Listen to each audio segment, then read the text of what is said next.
en prenant encore une fois l'exemple de l'Arabie saoudite, nous allons développer l'aquaculture à 200, 300, 400 mètres de nos côtes, qui sont déjà là.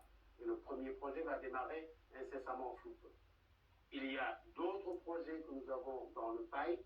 Nous allons par exemple, avec nos tailleurs, avec l'association des tailleurs, il y a une première association que nous avons identifiée, vers ce que nous avons appelé Cotton City. Et nous sommes en négociation très poussée avec un Sénégalais que vous connaissez, qui est M. Jabert, à qui appartient la moitié de Sodefitex. Il est prêt à mettre ça sur la table pour que nous réalisions Cotton City. Cotton City, c'est quoi? C'est prendre le coton, faire des filatures, aller jusqu'au costume et utiliser là également plus de 10 000 emplois. Ce sont ces projets structurants-là. Des investissements importants, d'envergure, voilà, très ambitieux, mais est-ce que véritablement ils sont en phase avec ce que veulent faire aujourd'hui les nouveaux dirigeants, le président Bassirou Diomaye? Mais c'est plus, alors je vais vous raconter une anecdote, le président me permettra de le faire.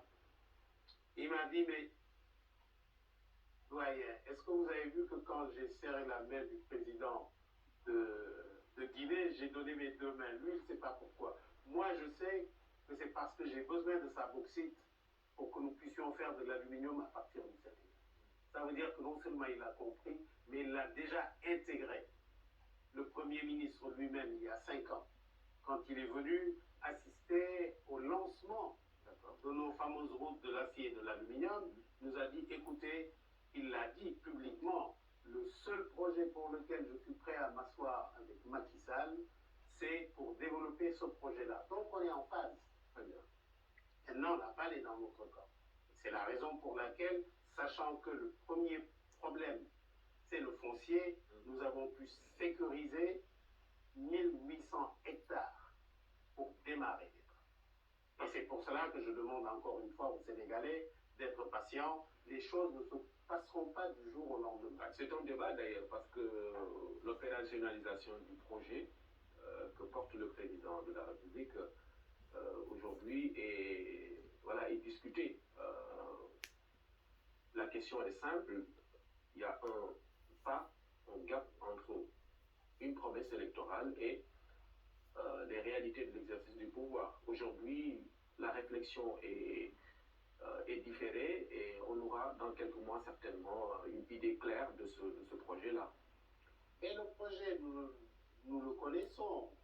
Le projet, c'est de nous sortir du sous-développement. Mais il y a des passages obligés. Un des premiers passages, c'est la lutte contre la corruption. Vous ne pouvez pas développer un pays dans la corruption. Et je sais le quoi. C'est pas possible. Et que les nouvelles autorités s'engagent déjà à éradiquer